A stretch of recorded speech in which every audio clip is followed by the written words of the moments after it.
Hello प्यारे विद्यार्थियों, आप सभी का आपके अपने YouTube channel mission government teacher SP पर स्वागत है। आज आपके लिए महाराजा गंगा सिंह विश्वविद्यालय बीए फर्स्ट सेमेस्टर जो हिंदी लिटरेचर की महा मैराथन क्लास है वो आपके लिए लेकर आया हूँ। ये क्लास सभी विद्यार्थियों के लिए बहुत महत्वपूर्ण है क्योंकि हर विद्यार्थी के हिंदी लिटरेचर सब्जेक्ट जरूर होता है। तो इसके अंदर हम बात करेंगे परीक्षा के लिए जो उपयोगी प्रश्नोत्तर रहने वाले महत्वपूर्ण जो परीक्षा में आपके पूछे जाते हैं और पीवाईक्यू आधारित छोटे बड़े सभी प्रश्नोत्तर की बात करेंगे। तो क्लास को लाइक जरूर करें और अपने विद्यार्थियों के साथ शेयर जरूर करें ताकि हर विद्यार्थी इस क्लास को देख सके। और इसकी पीडीएफ के लिए आप जो कमेंट पिन किया हुआ है उसके माध्यम से आप व्हाट्सएप चैनल से जुड़ सकते हैं या डिस्क्रिप्शन के अंदर टेलीग्राम लिंक है, व्हाट्सएप लिंक है या जो ये नंबर दे रखा है आपको, वहाँ पर आप मैसेज करोगे तो आपको हर सब्जेक्ट की, चाहे इंग्लिश मीडियम चाहे हिंदी मीडियम, आप किसी की भी पीडीएफ ले सकते हैं। आइए क्लास को शुरू करते हैं, लेकिन क्लास को लाइक और चैनल को सब्सक्राइब जरूर करें। सबसे पहला प्रश्न आपके ये तो आपको पता होना चाहिए कि आपका जो बीए फर्स्ट सेमेस्टर है आपका प्राचीन काव्य आदिकाल व निर्गुण भक्ति काल रहने वाला है। कौन सा है? आदिकाल और निर्गुण भक्ति काल। तो सबसे पहला प्रश्न है आपके लिए कि भारतीय साहित्य परंपरा का विस्तार पूर्वक विवेचन कीजिए।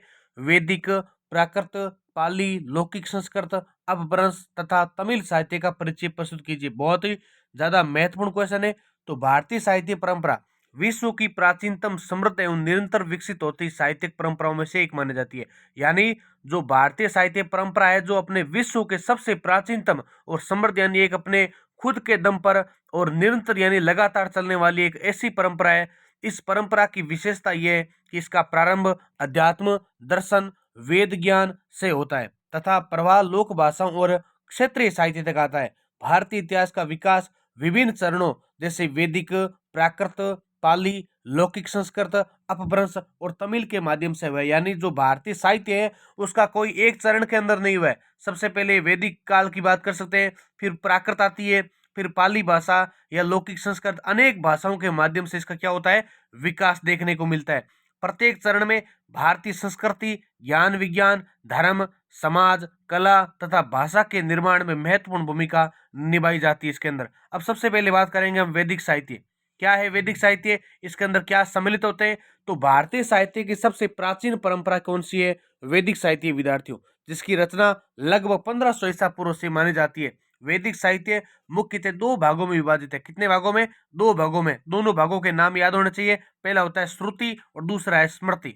तो बात करते हैं श्रुति साहित्य कौन सा होता है। तो विद्यार्थियों, श्रुति साहित्य में चारों वेद आते हैं, जिसके अंदर ऋग्वेद, सामवेद, यजुर्वेद, अथर्ववेद। ध्यान होना चाहिए, श्रुति साहित्य के अंदर क्या आते हैं? चार वेद आते हैं, ऋग्वेद, यजुर्वेद, सामवेद, अथर्ववेद। ऋग्वेद में वैदिक जो ऋचा है, ऋषियों द्वारा रचित सूक्त है। सूक्त एक प्रकार से श्लोक को कहा जाता है। यानी जो ऋग्वेद है उसके अंदर जो वैदिक ऋषियों द्वारा जो बनाए गए, उत्कीर्ण किए गए जो श्लोक है, सूक्त है, उनको सम्मिलित किया गया है, जो विश्व, प्रकृति, देवताओं, समाज तथा आध्यात्मिक जीवन का वर्णन करते हैं। सामवेद में संगीतात्मक रचनाएं, यजुर्वेद में कर्मकांड तथा अथर्ववेद में लोक जीवन, आयुर्वेद, जादू टोना तथा दैवीय शक्तियों से संबंधित मंत्र देखने को मिलते हैं। फिर आता है स्मृति साहित्य। इसके अंदर ब्राह्मण, आरण्यक, उपनिषद, धर्मसूत्र और स्मृतियां भी वैदिक साहित्य का अंग मानी जाती है। उपनिषदों में अद्वैत, ब्रह्मा, आत्मा, मोक्ष आदि दार्शनिक विचारों का विकास हुआ। और वैदिक साहित्य की विशेषता यह है कि इसमें आध्यात्मिक ज्ञान, काव्य रस, विज्ञान और लोकानुभव का अद्भुत सम्मिश्रण देखने को मिलता है। फिर बात करते हैं अगला प्राकृत साहित्य।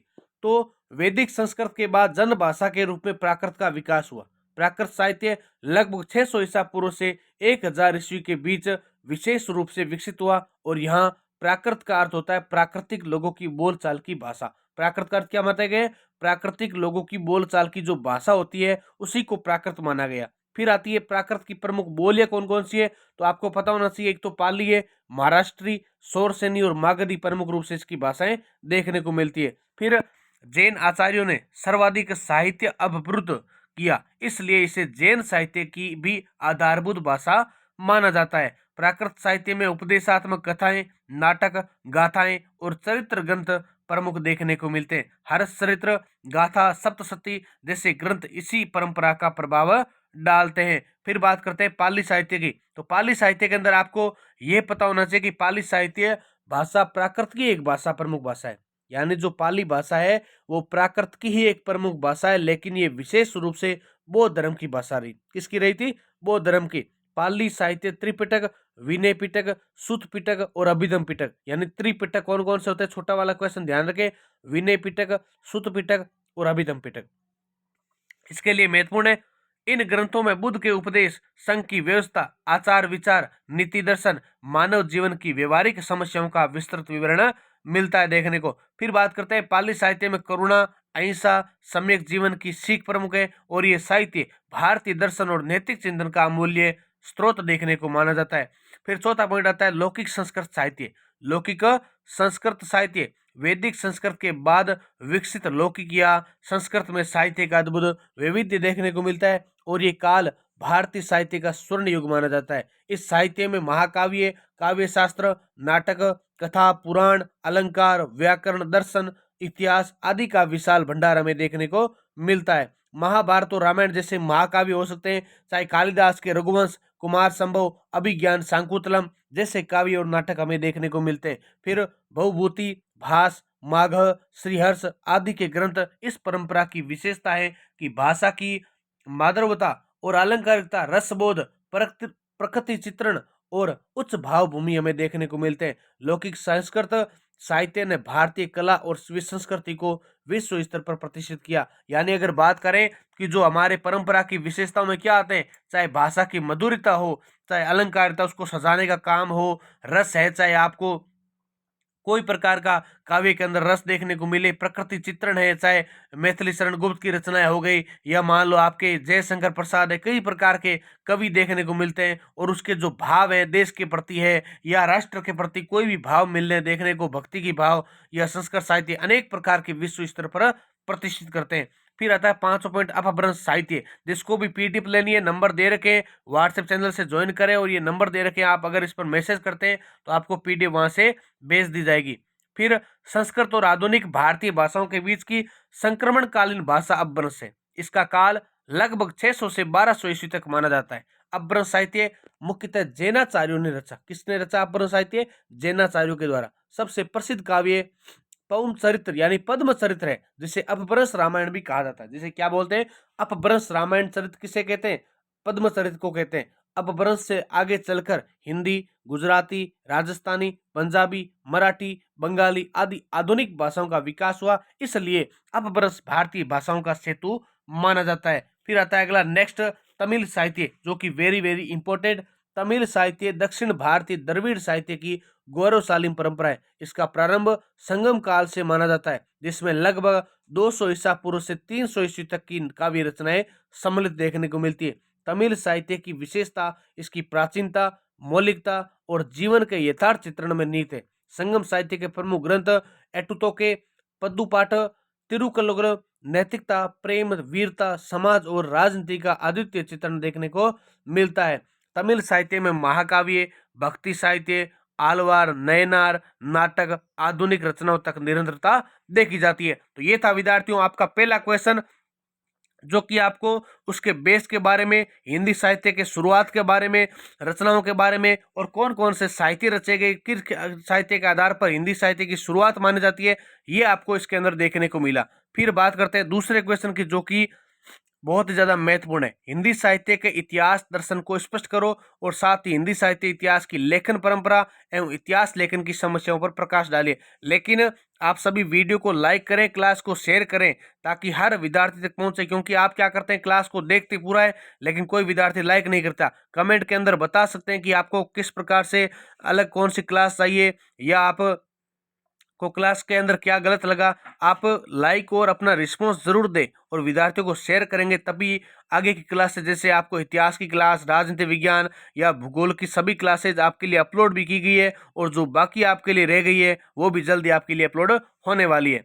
तो साहित्य का इतिहास लिखने का उद्देश्य केवल कृतियों यानी कवियों की सूची प्रस्तुत करना नहीं होता, बल्कि साहित्य के विकास क्रम में निहित मानवीय संवेदनाओं, सामाजिक परिवर्तनों, भाषिक विकास और सांस्कृतिक प्रवृत्तियों की व्यापक समझ प्राप्त करना होता है। इसी व्यापक दृष्टि को हिंदी साहित्य का इतिहास दर्शन कहा जाता है। यानी जो अपने मानवीय संवेदना है, चाहे विकास क्रम है किसी प्रकार का, या सामाजिक परिवर्तन, भाषिक विकास है, चाहे मन वचन किसी प्रकार सांस्कृतिक प्रवृत्ति है, रहन सहन ढंग है उसका, और उसकी जो समझ प्राप्त करके बाद के अंदर जो इतिहास के अंदर विकास किया जाता है, वही हिंदी साहित्य का इतिहास दर्शन कहलाता है। हिंदी साहित्य इतिहास केवल वर्णनात्मक ग्रंथ नहीं होता, बल्कि उस युग की सामूहिक चेतना का दार्शनिक विवेचन है, जिसमें साहित्य जन्म लेता है। अब बात करते हैं हिंदी साहित्य का इतिहास दर्शन। आपको पॉइंट टू पॉइंट बता रखा है कैसे परीक्षा के अंदर लिखना है और किस प्रकार से पॉइंट बनाना है, क्योंकि नंबर अच्छे उसी विद्यार्थी के आते हैं जो अच्छे से पॉइंट बनाकर उनके अंदर अच्छा मैटर लिख कर आता है।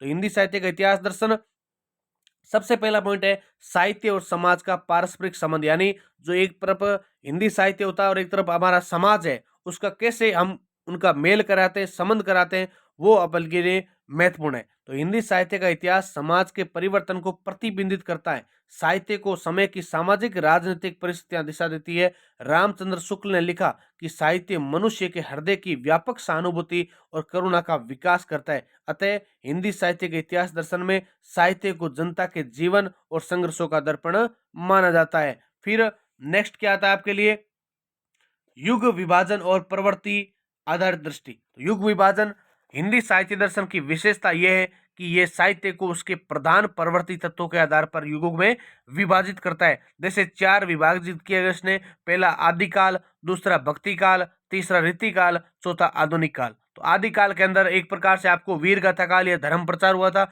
और भक्ति काल के अंदर आपको भक्ति, मानवतावाद, समन्वय अनेक कवियों ने, अनेक संतों ने या अनेक प्रकार के लेखकों ने उन्हें, जैसे आप कबीरदास हो सकते हैं या कोई प्रकार से हो सकते हैं, ठीक है। रीतिकाल के अंदर श्रृंगार रसों की प्रधानता, अलंकारिता, काव्य शास्त्र, काव्य दोष, ये सब हमें देखने को मिलता है, जिसके अंदर अनेक प्रकार के कवि है जो अपने श्रृंगारिकता के आधार पर, अलंकारिता के आधार पर रचनाएं करते हैं, फिर जिसको हम आगे देखने वाले हैं। और आधुनिक काल के अंदर नव जागरण, चाहे देशभक्ति है, प्रगतिवाद है, प्रयोगवाद है, नई कविता, नई धारा, ये सब हमारे लिए महत्वपूर्ण मानी जाती है। तो इतिहास दर्शन का उद्देश्य ये समझना है कि प्रत्येक युग की प्रमुख चेतना ने साहित्य की धारा को कैसे प्रभावित किया था।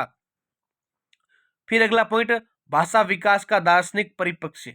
तो हिंदी साहित्य के इतिहास दर्शन से भाषा के विकास को भी केंद्रीय माना गया है। अपभ्रंश से आधुनिक हिंदी तक भाषा निरंतर परिवर्तित होती रही, और इसके साथ साहित्य की भी दृष्टि बदलती रही। भाषा परिवर्तन को साहित्यिक रचनाओं की प्रकृति के साथ जोड़कर देखा जाता है। फिर अगला पॉइंट आता है भारतीय काव्य धर्म और सौंदर्य शास्त्र। तो भारत की परंपरा में साहित्य को रस, धर्म, सौंदर्य की त्रयी पर आधारित माना जाता है, और भक्ति साहित्य में आध्यात्मिक दृष्टि, रीति काव्य में अलंकार शास्त्र का सौंदर्य, और आधुनिक युग में यथार्थवाद और मानवीय संवेदना, ये सभी इतिहास दर्शन के अभिन्न अंग माने जाते हैं।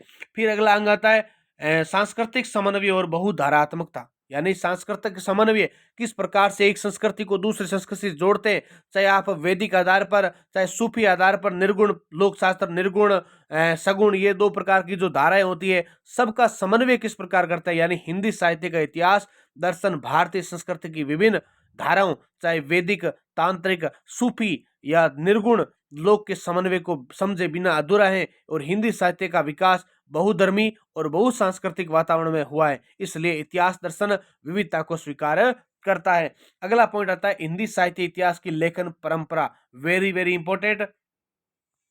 तो हिंदी में इतिहास लेखन की परंपरा 3 बड़े चरणों से विकसित हुई। कितने चरणों से?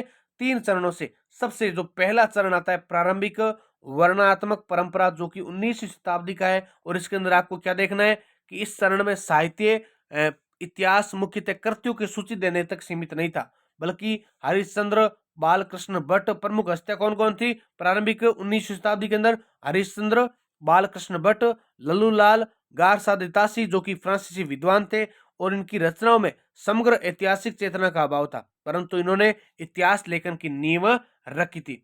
फिर आता है दूसरा वैज्ञानिक एवं आलोचनात्मक परंपरा, जो कि 20वीं शताब्दी की है। ये हिंदी साहित्य इतिहास का स्वर्ण काल माना जाता है। इसमें इतिहास लेखन पद्धतियों का वैज्ञानिकरण हुआ।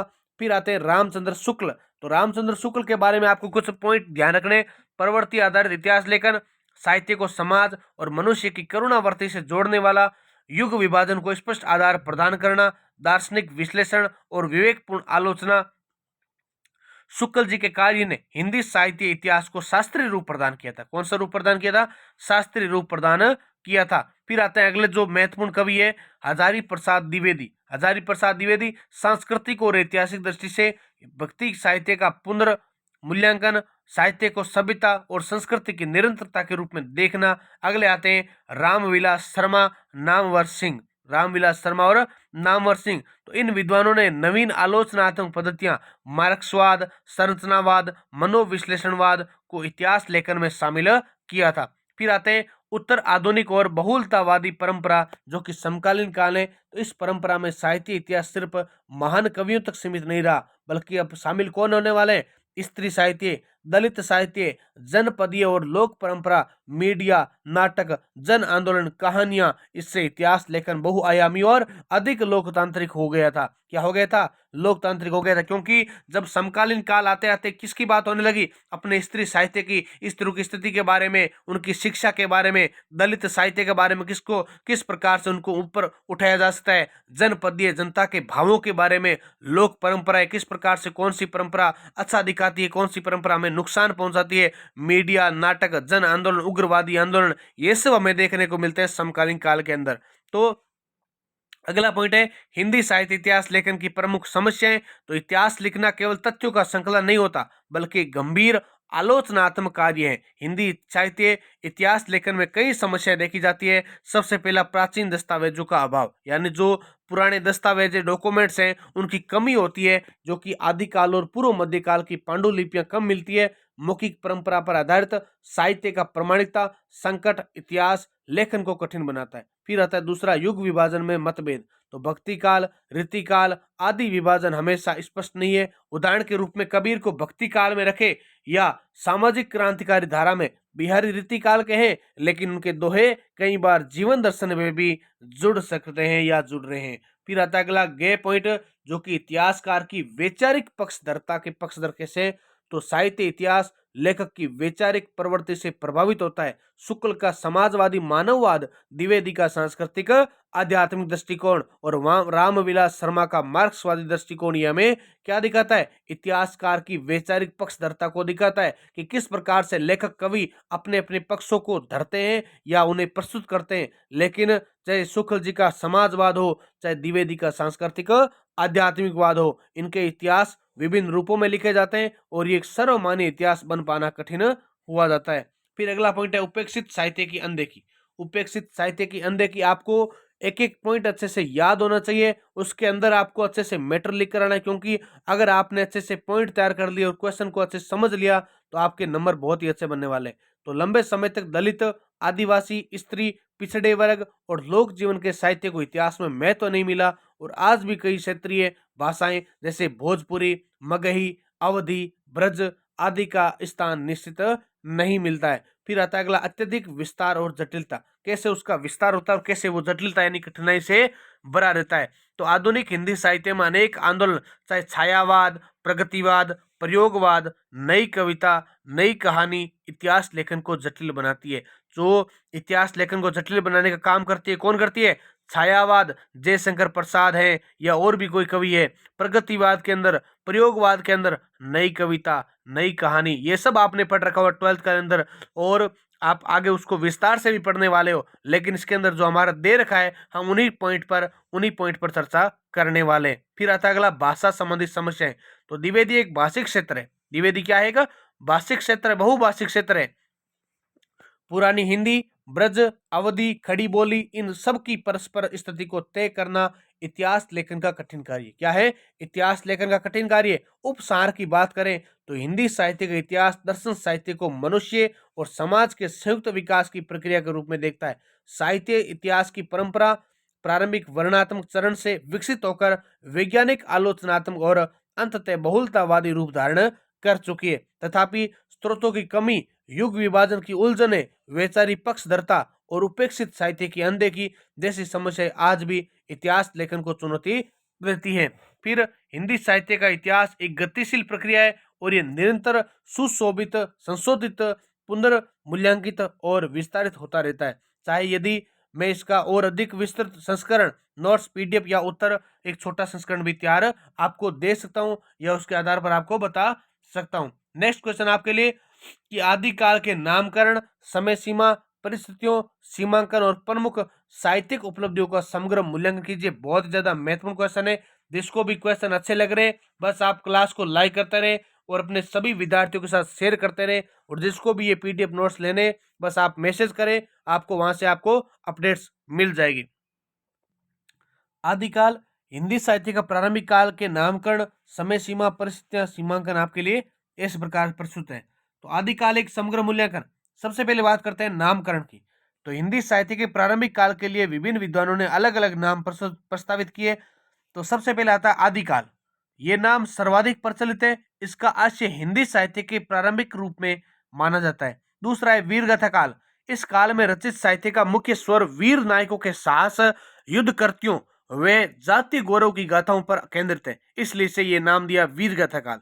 तीसरा आता है प्रारंभिक हिंदी काल या प्रारंभिक अपभ्रंश हिंदी काल, जो कि भाषा के संक्रमण काल को रेखांकित करने वाला नाम माना जाता है। फिर आता है रसों का काल। विशेषकर जयदेव और विद्यापति के प्रभाव के कारण कुछ विद्वान इसे आह्लाद रस या श्रृंगारिक रस प्रवृत्तियों से भी जोड़ते हैं। निष्कर्ष, आदिकाल साहित्य ऐतिहासिक दृष्टि से सर्वाधिक संतुलित नाम है, जबकि वीरगाथा काल इसकी प्रमुख साहित्यिक प्रवृत्ति को सूचित करता है। फिर आता है इसकी टाइम पीरियड या समय सीमा।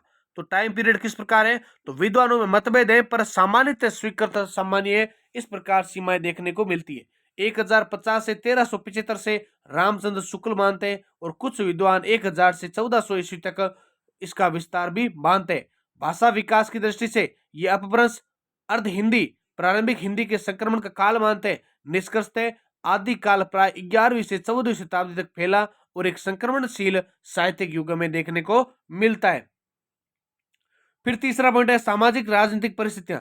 इस काल की परिस्थितियों का साहित्य पर गहरा प्रभाव पड़ा, और आपको सबसे पहले पॉइंट ध्यान रखना है राजनीतिक स्थिति। यानी उत्तर भारत में राजपूतों का प्रभुत्व, चंदेल, कन्नौज, प्रतिहार, गहलोत, चौहान इत्यादि।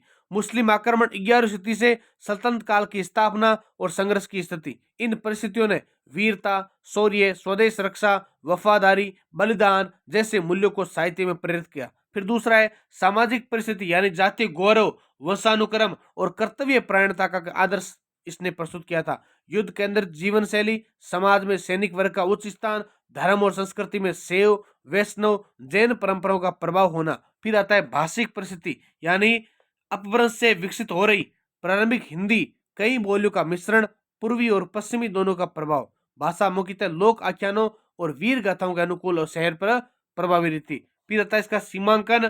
तो आदिकाल को अन्य कालों से भिन्न रखने वाले प्रमुख मानदंड है विषय वस्तु, वीर नायकों और उनके वंशों की गाथाएं, प्रमुख पहचान, नारी पात्र, वीरों के प्रेरक के रूप में, माँ, पत्नी, प्रेयसी, युद्ध नीति, मर्यादा, देशभक्ति व सामूहिक संघर्ष की झलक हमें देखने को मिलती है। फिर आता है शैली और रूप। तो शैली और अगर रूप की बात करें तो भाषा, गाथा, रास, परिचय, खंड काव्य, पुराण रचना ये हमें देखने को मिलते हैं। कथा और काव्य का मिश्रण सहज लोक काव्य परंपरा पर आधारित मिलता है। अगर बात करें भाषा की तो अपभ्रंश, पिंगल, अर्ध हिंदी, स्थानीय बोलियों के प्रभाव और अवधि ब्रज राजस्थानी हमें देखने को मिलती है। फिर आते हैं साहित्यकार। तो अधिकांश रचनाएं अज्ञात कवियों द्वारा लोक परंपराओं में विचलित प्रचलित देखने को मिली। जैन कवियों का मजबूत योगदान, राजाओं का वर्णन, शिक्षात्मक आयाम, प्रमुख साहित्यिक उपलब्धियां।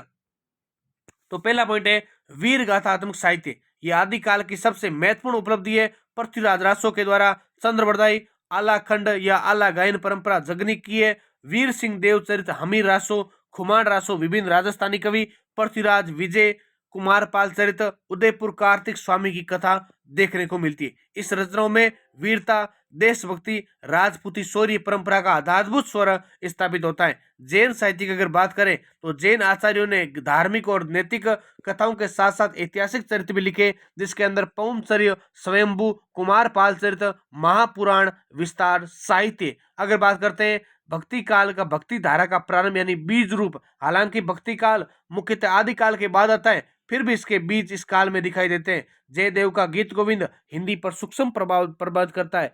विद्यापति की प्रेम गीत परंपरा का अप्रत्यक्ष प्रभाव भी देखने को मिलता है, और ये प्रवृत्ति हिंदी भक्ति काव्य के लिए प्रेरणा स्रोत बन सकती है। फिर आता है लोक साहित्य की उन्नति।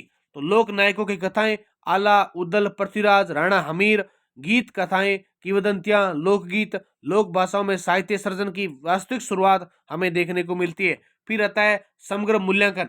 तो अगर इसके शॉर्टकट की बात करें तो आधुनिक आदिकाल हिंदी साहित्य का आधार निर्माण काल है। इसमें हिंदी भाषा अपनी प्रारंभिक अवस्थाओं में संकटित रूप की ओर बढ़ती है। साहित्य में वीरता और राष्ट्रीय चेतना का उत्कर्ष दिखाई देता है। ये काल लोक परंपरा, काव्य शौर्य, ऐतिहासिक अनुभूति और सामाजिक मूल्यों को समन्वित करता है। यद्यपि भाषा शुद्ध और आधुनिक रूप में नहीं, फिर भी इस काल में हिंदी की कथा धारा और काव्य धारा स्थापित होने लगती है। फिर आता है इस प्रकार आदिकाल को हिंदी साहित्य का नींव रूप, वीर परंपरा का स्वर्ण युग और भाषा विकास का संक्रमण काल कहा जा सकता माना जाता है। अगला क्वेश्चन वेरी वेरी इंपॉर्टेंट, आदिकाल के प्रमुख कवियों और उसकी काव्य रचनाओं का आलोचनात्मक परिचय दीजिए। सबसे पहले तो अगर आपने अभी तक क्लास को लाइक नहीं किया तो क्लास को लाइक करें और कमेंट करें, चैनल को सब्सक्राइब जरूर करें ताकि आने वाली हर क्लास आपके लिए मिलती रहे। पीडीएफ के लिए आपको पता है मैसेज कर सकते हैं और व्हाट्सएप चैनल को जरूर ज्वाइन करें ताकि आपके लिए आने वाले गैस पेपर्स, पीडीएफ के अपडेट्स या क्लासेज आपको मिलती रहे वहां से। तो आदिकाल 1050 से 1375 ईस्वी हिंदी साहित्य का वे आरंभिक काल है जिसे वीर गाथा काल भी कहा जाता है। यानी जो आदिकाल है उसको हम क्या कह सकते हैं, वीर गाथा काल भी कह सकते हैं। इस युग के साहित्य में राजपूती शौर्य, देश रक्षा, युद्ध प्रसंग, निष्ठा, स्वामी भक्ति तथा देव भक्ति का सशक्त चित्रण मिलता है। काव्य मुख्यतः लोक भाषा, अर्धमागधी, अपभ्रंश, पुरानी भोजपुरी, ब्रज भाषा तथा राजस्थानी में रचा गया। इस युग के कवि दरबारी होते हैं जिनका उद्देश्य युद्धों में वीरता दिखाने वाले राजपूत नायकों की उपलब्धियों का वर्णन करना होता है। नीचे आदिकाल के प्रमुख कवियों और उसकी चंद्रबरदाई का परिचय मिलता है। सबसे पहले बात करते हैं चंद्रबरदाई चंद पंडित। तो चंद्रबरदाई को आदिकाल का सर्वाधिक महत्वपूर्ण कवि माना जाता है। उसकी प्रमुख कृति पृथ्वीराज रासो है। उसकी कौन सी है?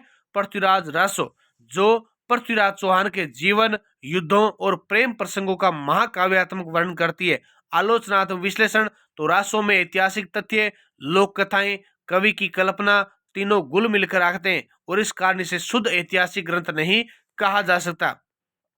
फिर भाषा में वीर रस की प्रचुरता है, अतिशोक्ति यानी बढ़ा चढ़ा कर कहा गया उसको, अलंकारों का प्रयोग इसे प्रभावशाली बनाता है और कृति का उद्देश्य पृथ्वीराज को आदर्श वीर, यानी जो ये रचना है चंद्रबरदाई, उसका उद्देश्य है पृथ्वीराज को आदर्श वीर और राष्ट्र रक्षक के रूप में प्रस्तुत करना बताया गया है। यद्यपि रचना में काव्य का श्रेष्ठ था यानी उसको महान बताया गया है, परंतु ऐतिहासिक दृष्टि से इसमें कई असंगतियां यानी उसको मेल जोल भी देखने को मिलते हैं। अगले जो आते हैं जगनीक।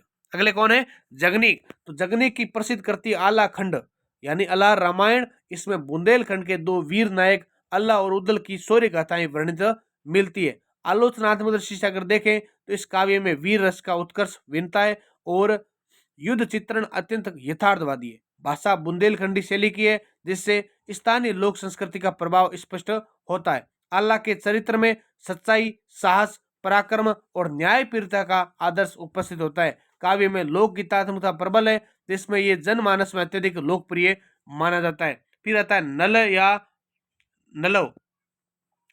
नल दमयंती की कथा पर आधारित अपने नलाख्यान के लिए प्रसिद्ध है और आलोचनात्मक दृष्टिकोण की अगर बात करें तो नले का काव्य वीर गाथा के स्थान पर प्रेम और करुणा की ओर झुकता है। किसकी ओर झुकता है?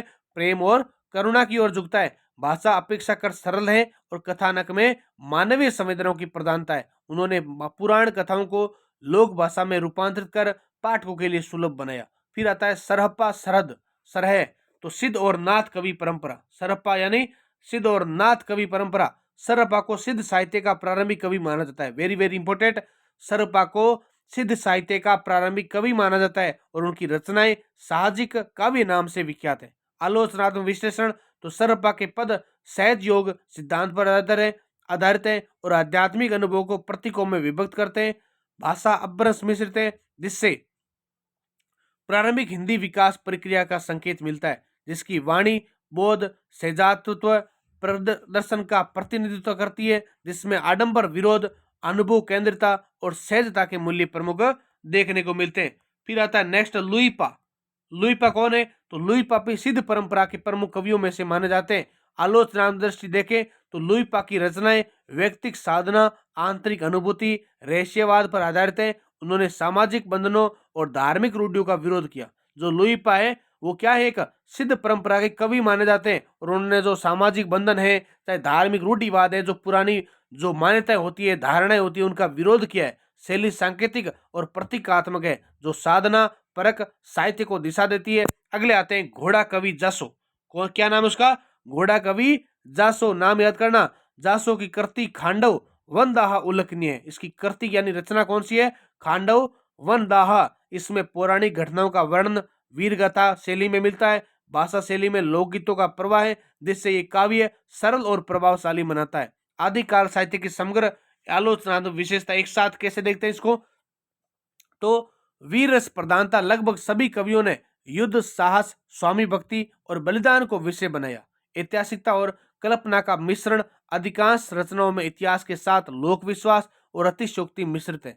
भाषा की विविधता, अपभ्रंश, अर्धमागधी, अवहटू, पुरानी भोजपुरी और ब्रज के प्रारंभिक रूप दिखाई देते हैं। लोक केंद्रिता, काव्य दरबार में रचा गया परंतु लोगों में गाया और सुना गया, इसलिए लोक तत्व अत्यंत सशक्त है। धर्म और अध्यात्म, सिद्ध और नाथ कवियों में दार्शनिकता, सहजवाद और आडंबर विरोध मिलता जाता है। फिर बात करते हैं, नेक्स्ट क्वेश्चन आपके लिए, मध्यकाल विशेष रूप से भक्ति काल की परिस्थितियां, दार्शनिक आधार, वर्गीकरण तथा प्रमुख प्रवृत्तियों का विश्लेषण वर्णन कीजिए। तो हिंदी साहित्य के इतिहास में विकास में भक्ति काल लगभग 1375 से 1700 ईस्वी का अत्यंत महत्वपूर्ण स्थान है। इसे भावनात्मक उत्कर्ष, आध्यात्मिक जिज्ञासा और समानता के मानवीय संदेश के लिए जाना जाता है। हमारा उद्देश्य आपको पूरे सिलेबस को कवर करवाना, यानी आप जो विद्यार्थी बड़ी बड़ी किताबें पढ़कर या अपने सिलेबस को अच्छे से नहीं पढ़ पाते हैं, आपको नहीं पता होता कि कौन से टॉपिक को परीक्षा के अंदर आने वाले हैं, तो उसी प्रकार से एक सिलेबस तैयार किया जाता है, जिसके अंदर आपको 50 से 60 पेज के अंदर या 45-50 कोई भी लगभग समथिंग पेज होते हैं, उनमें पूरा सिलेबस कवर करके जो महत्वपूर्ण, जो पीछे वर्षों में, विगत वर्षों में पूछे जाते हैं परीक्षा में, उस प्रकार से प्रश्नों को तैयार करके उनके उत्तर सहित और छोटे वाले क्वेश्चन भी साथ में आपको उत्तर सहित तैयार करवाए जाते हैं। जो अगर आप अच्छे से पढ़कर वीडियो को देखकर परीक्षा के अंदर देने जाते हैं तो आपके अच्छे नंबर बनते हैं और उनको लिखने की शैली आपके माध्यम से विकसित और ज्यादा होती है, क्योंकि 12th करने के बाद आपको ये नहीं पता होगा कि शब्द सीमा क्या होती है, हमें कैसा लिख कर आना है, क्योंकि 12th के अंदर शब्द सीमा अलग होती है और उसके बाद ग्रेजुएशन, पीजी, यूजी सब के अंदर आपको लिखना अलग टाइप से पड़ता है और स्पीड भी आपको अच्छी होनी चाहिए। इसलिए आपको इस प्रकार से याद करना और अच्छा मैटर उपलब्ध करने के लिए हमारे द्वारा एक प्रयास किया जाता है, जो आपके लिए चाहे फर्स्ट सेमेस्टर है, second semester, third semester, fourth semester, हर प्रकार की क्लासेज आपके लिए, इतिहास, राजनीति विज्ञान, इंग्लिश लिटरेचर, हिंदी साहित्य, सब प्रकार की क्लासेज हमारे इसी यूट्यूब चैनल पर उपलब्ध है। इसलिए आप सभी चैनल को सब्सक्राइब करें और क्लास को लाइक करें, क्योंकि लाइक बहुत कम विद्यार्थी करते हैं और आपका अगर अच्छा रिस्पॉन्स रहा तो आपके हर क्लासेज, हर टॉपिक, आपको हर बिंदु अच्छे से तैयार करवाया जाएगा। तो बस आप शेयर करें विद्यार्थी और क्लास को एंजॉय करें, पूरा देखें जरूर। भक्ति काल की ऐतिहासिक सामाजिक परिस्थितियां, अगला पॉइंट क्या है? भक्ति काल की ऐतिहासिक सामाजिक परिस्थितियां। तो सबसे पहला था राजनीतिक परिस्थितियां। दिल्ली सल्तनत तथा मुगल शासन की स्थापना से व्यापार, संस्कृति और धर्म के नए संपर्क बने। राजनीतिक अस्थिरता, युद्ध, करों का बोझ, दमन से जनता मानसिक रूप से व्यक्ति, इस अस्थिरता ने लोगों को आध्यात्मिक सहारा और स्थायित्व की तलाश की ओर प्रेरित किया। फिर आता है सामाजिक परिस्थितियां। तो समाज में जाति भेद, ऊंच नीच और अस्पृश्यता, शर्म प्रति, हिंदू मुस्लिम संपर्क बढ़ने से सांस्कृतिक आदान प्रदान हुआ, परंतु तनाव भी उपस्थित हुआ था। समाज को एक नए सामाजिक धार्मिक समन्वय की आवश्यकता थी, जिसे संतों और भक्त कवियों ने पूरा किया था। फिर आता है धार्मिक परिस्थितियां। तो धार्मिक परिस्थितियों के अंदर कर्मकांड, ढोंग, पाखंड, तीर्थ पूजा, ब्राह्मणवादी रूढ़ियों का बोलचाल था। इस्लाम की सूफी परंपरा ने सरल भक्ति, ईश्वर समर्पण और प्रेम का संदेश दिया।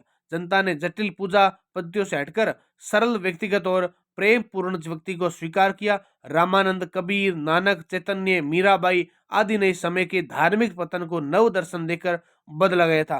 फिर आता है भक्ति काल का दार्शनिक आधार। तो भक्ति काल के आधार दर्शन की बात करें तो भक्ति काल भारतीय दर्शन के कई स्रोतों से प्रभावित था। वेद, उपनिषद और पुराण। तो सर्वभूतों में ईश्वर की सत्ता स्वीकारना, भक्ति का महत्व और ज्ञान, कर्म और भक्ति के मार्ग, इसकी नींव यही ग्रंथ है। फिर आते हैं रामानुजाचार्य की विशिष्ट अद्वैतवाद। तो ईश्वर और जीव का अंशी संबंध, ईश्वर सगुण भी और निर्गुण भी, भावनात्मक भक्ति, ईश्वर समर्पण और कृपा पर जोर, रामानंद इसी शाखा से प्रभावित के। शंकराचार्य का अद्वैतवाद, शंकराचार्य का अद्वैतवाद, ब्रह्मा निराकार निर्गुण और एकमात्र सत्य है। कबीर, गुरु नानक, दादू रैदास पर इसका प्रभाव। निर्गुण भक्ति की दार्शनिक पृष्ठभूमि। फिर आते हैं सूफीवाद। फिर क्या आते हैं? सूफीवाद। तो प्रेम, सौहार्द, ईश्वर के साथ आत्मीय मिलन और वह तुल वजूद, एकेश्वरवाद का भाव, समाज में प्रेम और भेद मुक्ति का विचार पनपा। फिर आते हैं अगला योग और तंत्र परंपरा। कुछ निर्गुण संतों ने सहज योग, नाम साधना, आंतरिक साधना का प्रभाव दिखता जाता है। अगला बात करते हैं भक्ति काल का वर्गीकरण। तो आचार्य रामचंद्र शुक्ल ने भक्ति काल को दो प्रमुख धाराओं में विभाजित किया। पहला निर्गुण भक्ति धारा, दूसरा सगुण भक्ति धारा। बात करते हैं निर्गुण भक्ति धारा की, तो ईश्वर निराकार है, निरंजन है, अजन्मा है, मूर्ति पूजा, कर्मकांड, जाति भेद का विरोध करते हैं। उपधाराओं की बात करें, इसके अंदर दो धारा आती है, ज्ञान मार्गी शाखा और सहज शाखा। तो ज्ञान मार्गी शाखा के अंदर कबीरदास है, दादू दयाल, हरिदास, गुरु नानक, ये सब देखने को मिलते हैं। जबकि सहज शाखा के अंदर सहज योग और मन की निरंतरता साधना देखने को मिलती है। फिर आता है सगुण भक्ति धारा। तो सगुण भक्ति धारा के अंदर राम भक्ति शाखा, जिसके अंदर काव्यात्मक, मर्यादा, नीति, आदर्शवाद और प्रमुख कवि आते हैं। इसके अंदर तुलसीदास, रामसुख, पद्माकर। फिर आता है कृष्ण भक्ति शाखा, जिसके अंदर माधुर्य, वात्सल्य, प्रेम और रास लीला देखने को मिलती है। और इसके अंदर कवि आते हैं सूरदास, विद्यापति, मीराबाई, नंददास, हित हरिवंश आदि देखने को मिलते हैं। अन्य दृष्टि से अगर वर्गीकरण की बात करें, तो पूर्व भक्ति और सूफी काव्य, ऋति भक्ति का संक्रमण काल हमें तीन भागों में देखने को मिलता है। जिसके अंदर विद्यानाथ है, जैन कवि है, वो पूर्व भक्ति के हो गए। जायसी, मंजन, उस्मान सूफी काव्य के। और ऋति भक्ति के अंदर आपको अनेक प्रकार के कवि देखने को मिलते हैं। फिर अगला पॉइंट है भक्ति काल की प्रमुख प्रवृत्तियां। तो सबसे पहले प्रवृत्ति है, ये प्रश्न भी अलग से आपको आ सकता है, लघुतरात्मक प्रश्न, भक्ति काल की प्रमुख प्रवृत्तियों का वर्णन कीजिए। वेरी वेरी इंपॉर्टेंट क्वेश्चन, यहां से अलग बन सकता है, बस आप इसको अच्छे से देखें। तो सबसे पहली प्रवृत्ति है मानवता और समानतावाद। तो जाति भेद, ऊंच नीच, बाह्य विरोध का व्यवहार का विरोध। कबीर, रैदास, नानक ने मानव धर्म और समानता का संदेश दिया। दूसरा, सरल भाषा का प्रयोग। तो संतों ने लोक भाषा, खड़ी बोली, अवधी, ब्रज भाषा, पंजाबी, राजस्थानी आदि का प्रयोग किया। भाषा लोकमानस से गहराई से जुड़ी और अति प्रभावी बनी। तीसरा, भाव प्रधानता। भाव प्रधानता, तो भक्ति काल में भाव और अनुभूति सर्वोपरि है। प्रेम, समर्पण, करुणा, माधुर्य, वीर्य, आनंद आदि प्रमुख भाव हमें देखने को मिलते हैं। फिर आता है संगीत प्रियता। तो संगीत प्रियता के अंदर पद है, शब्द है, कीर्तन है, भजन है, आलाप है, पिंगल रचनाएं, सभी इसके अंदर सम्मिलित होते हैं। जिसके अंदर चैतन्य महाप्रभु, सूरदास, मीराबाई आदि कीर्तन परंपरा को विकसित करते हैं। अगला पॉइंट आता है 5 नंबर, सामाजिक सुधार। तो सामाजिक प्रवृत्तियों के अंदर आता है सामाजिक सुधार। संतों ने रूढ़ियों, पाखंड, धर्मांधता, यानी जो धर्म के धंधे चलाने वाले हैं, पाखंड व्यक्ति है, जो धर्म को विनाश की ओर ले जाने वाले, रूढ़िवादी प्राचीन जो विचारधाराओं के लोग हैं, उनके साथ भेदभाव के विरुद्ध आवाज उठाई थी। ये आंदोलन सामाजिक जागरण का स्वर बनकर उभरा था। फिर आता छठा पॉइंट, स्त्री विमर्श और आध्यात्मिक प्रेम। तो मीराबाई ने स्त्री दृष्टि और स्वाधीन प्रेम का प्रतिनिधित्व किया। कृष्ण भक्ति में माधुर्य भाव मुख्य आकर्षण का केंद्र बना था। अगला पॉइंट 7 नंबर, ईश्वर का आंतरिक अनुभव। तो सगुण में प्रेम लीला का बाह्य रूप, निर्गुण में ध्यान, सहयोग, नाम स्मरण, अंतर्गति का मार्ग हमें देखने को मिलता है। अगला पॉइंट 9 नंबर, काव्य सौंदर्य। तो सूर की वात्सल्य माधुरी, तुलसी की वीर रसयुक्त काव्यात्मकता और कबीर की सहज वचन साहित्य, इनसे भक्ति काल साहित्य अत्यंत समृद्ध देखने को मिलता है। अब बात करते हैं हम निष्कर्ष की। तो भक्ति काल हिंदी साहित्य का स्वर्णिम काल है, जिसने केवल साहित्य ही नहीं बल्कि समाज, धर्म, दर्शन, संस्कृति और भाषा सभी क्षेत्रों को नई दिशा दी थी। ये काल भारतीय जीवन में मानवतावाद, आध्यात्मिकता, समानता और प्रेम का युग माना जाता है। सगुण भक्ति की, सगुण निर्गुण की दोनों धाराओं में मानवीय हृदय को सजाया जगाया और साहित्य को लोक मंगल की राह दिखाई जाती थी। फिर आपके लिए नेक्स्ट क्वेश्चन है कि निर्गुण भक्ति धारा की विशेषताओं तथा उसकी प्रमुख कवियों कबीर, रैदास, दादू, नानक आदि के साहित्यिक योगदान का वर्णन कीजिए। Very very important question. आपने अभी तक क्लास को लाइक नहीं किया तो क्लास को लाइक करें, और ये जो नंबर दे रखे हैं आप पीडीएफ के लिए इस पर मैसेज कर सकते हैं। हर प्रकार की सब्जेक्ट, चाहे इतिहास, राजनीति विज्ञान, भूगोल, समाजशास्त्र, अर्थशास्त्र, ये कोई प्रकार की इंग्लिश लिटरेचर, इंग्लिश मीडियम या हिंदी मीडियम सबको आपको मिल जाएगी। तो हिंदी साहित्य के भक्ति काल में भक्ति की दो प्रमुख धाराएं मानी जाती है, एक सगुण और निर्गुण। तो निर्गुण धारा वे होती है जिसमें ईश्वर को निराकार, असीम, अव्यक्त, निरंजन और सर्वव्यापी माना गया है। भक्ति कविगत देवताओं, अवतारवाद या मूर्ति पूजा को स्वीकार नहीं करते, बल्कि वे ईश्वर को जड़ रूप प्रतीकों से परे एक चेतन आध्यात्मिक सत्ता के रूप में देखते हैं। इस धारा के मूल में ज्ञान मार्ग और योग मार्ग का प्रभाव भी रहा। निर्गुण भक्ति के संत सामाजिक कुरीतियों, जातिगत विषमता और धार्मिक पखंडता के प्रखर विरोधी माने जाते हैं। फिर बात करते हैं निर्गुण भक्ति धारा की प्रमुख विशेषताएं। सबसे पहले आता है ईश्वर का निराकार एवं अनंत स्वरूप।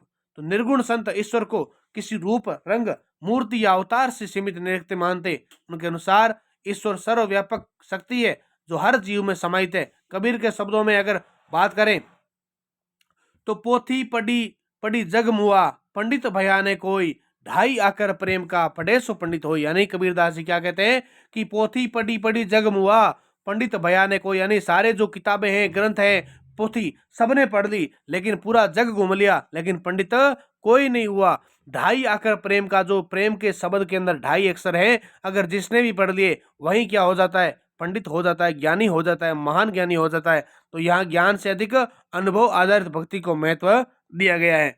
फिर बात करते हैं आत्मा और परमात्मा की एकता। तो निर्गुण संत मानव के भीतर भगवान के वास को मानते हैं। आत्मा ही परमात्मा का अंश है, इसलिए बाहरी साधनों के बजाय आंतरिक साधना, शुद्ध आचरण और सत्य की खोज को प्राथमिकता दी गई थी। फिर तीसरा पॉइंट है कर्म कांड और पाखंड का विरोध। तो निर्गुण संतों ने धर्माचार्यों, पंडितों, मूलों और बाह्य आडंबरों को स्पष्ट विरोध किया। उनका मानना था कि माला फेरत जग मुआ, फिरा ने मन का फेर, कमाल भक्ति का है न कि कर्म कांड का। यानी माला फेरत जुग हुआ, माला फेरते फेरते पूरा जग घूम लिया, फिर भी मन का मेल, यानी मन का जो मेल है, वो शरीर का जो तन का मेल तो उतर जाता है, लेकिन मन के मेल को हम नहीं उतार सकते। तीर्थ करने के आधार पर यह बताया गया है। चौथा पॉइंट है सामाजिक समानता और मानवतावाद। तो इन संतों का साहित्य जाति, वर्ण, ऊंच नीच और धार्मिक भेदभाव के विरोध से भरा हुआ है। सभी मनुष्यों को ईश्वर की संतान मानकर समभाव और वसुदेव कुटुंब जैसी मान्यताओं को बल दिया गया। 5 पॉइंट साधारण जनभाव का, जन भाषा का प्रभाव। यानी इसके अंदर निर्गुण संतों ने अपनी वाणी को खड़ी बोली, चाहे अवधी है, राजस्थानी, पंजाबी, सब भाषाओं के आधार पर प्रयोग किया। भाषा सहज, जनसाधारण और बोलचालवादी संवादात्मक देखने को मिलती है, यानी जिसे गांव गांव तक पहुंचा सके। फिर अनुभूतिपूर्वकता और प्रतीक योजना। तो वाणी सरल होते हुए भी गहन आध्यात्मिक अनुभूति से भरी होती है। सहज, अनहद, नाद, राम, सती नाम, सहज उपमादि आदि प्रतीकों का उपयोग करके वे आध्यात्मिक अनुभव को व्यक्त करते हैं। 7 नंबर पॉइंट लोक जीवन के प्रति संवेदनशीलता। तो निर्गुण भक्ति सामाजिक सांस्कृतिक सुधार का शक्तिशाली आंदोलन थी। ये संसाधारण, श्रमिक वर्ग, दलितों, उपेक्षित जनों की आवाज बनकर उभरी। फिर आता है अगला निर्गुण भक्ति धारा के प्रमुख कवि और उनका साहित्य योगदान। तो सबसे पहले आते हैं कबीरदास। तो कबीर निर्गुण भक्ति के सर्वाधिक प्रतिभाशाली यानी प्रभावशाली कवि और संत माने जाते हैं। वे समाज सुधारक, दार्शनिक और आध्यात्मिक व्यक्तित्व थे।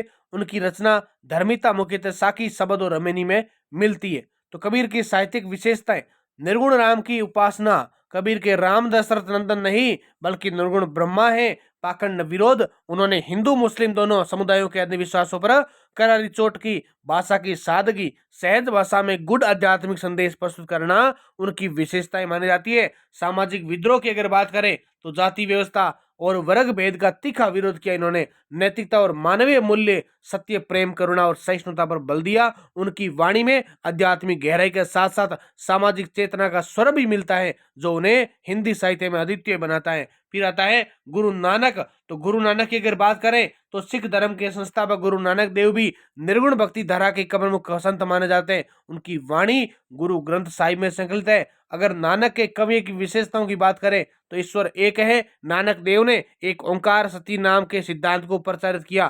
कर्म कांड के विरोधी और सच्चे कर्म तथा नाम स्मरण के महत्व के समर्थक माने जाते हैं।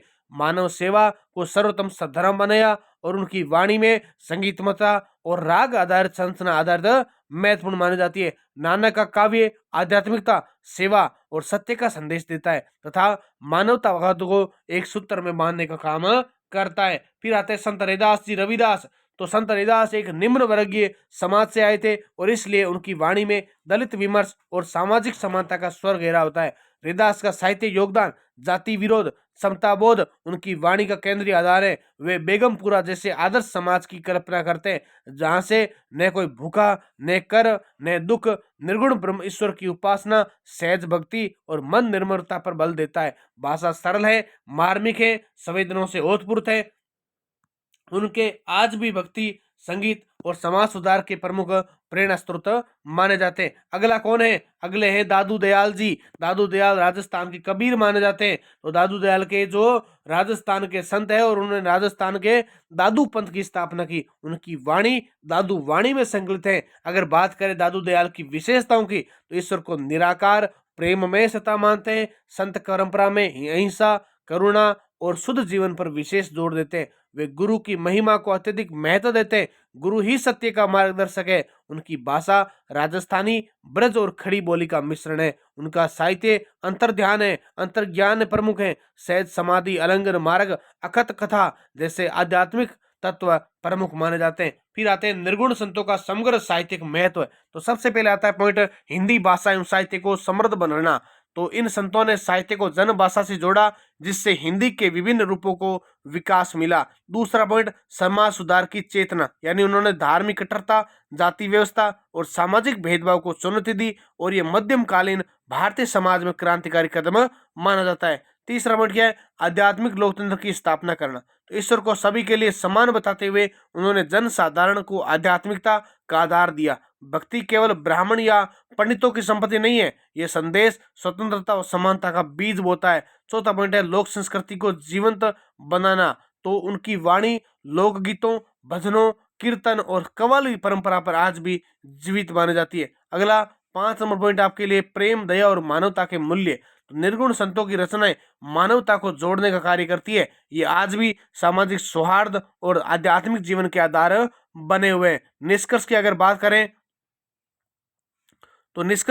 करें तो निर्गुण भक्ति धारा ने हिंदी साहित्य को आध्यात्मिक गहराई, सामाजिक चेतना और मानवीय मूल्यों ने समृद्ध किया। कबीर की निर्भीक वाणी, नानक का एकेश्वरवाद और सेवा भाव, रविदास की समानतावादी दृष्टि और दादू दयाल का सहज योग सब मिलकर एक व्यापक सांस्कृतिक, आध्यात्मिक और आंदोलन का रूप लेते। और ये धारा न केवल साहित्यिक रूप से महत्वपूर्ण है बल्कि भारतीय समाज के नैतिक सामाजिक पुनर्निर्माण में भी अपना निर्णायक भूमिका निभाती है। तो ये था दोस्तों हिंदी साहित्य की महामैराथन क्लास का फर्स्ट पार्ट। आपको नेक्स्ट पार्ट जो इसका दूसरा भाग है, दूसरी क्लास है, वो भी आपको जल्द से जल्द मिलेगी। बस आप इसके कमेंट के अंदर लिखिए कि आपको दूसरा भाग चाहिए और कमेंट के अंदर ये भी लिखिए कि क्लास आपको कैसी लगी और वीडियो को लाइक करें और चैनल को सब्सक्राइब करें ताकि आपको और भी क्लासेज आपके लिए मिलती रहेगी। आप प्लेलिस्ट है उसको सेव कर लीजिए ताकि हर क्लासेज आपको क्रम वाइज आपको मिलती रहे। इसी के साथ जय हिंद, जय भारत। पीडीएफ लेने के लिए ध्यान रखें, आप टेलीग्राम चैनल है, व्हाट्सएप चैनल दे रखा है,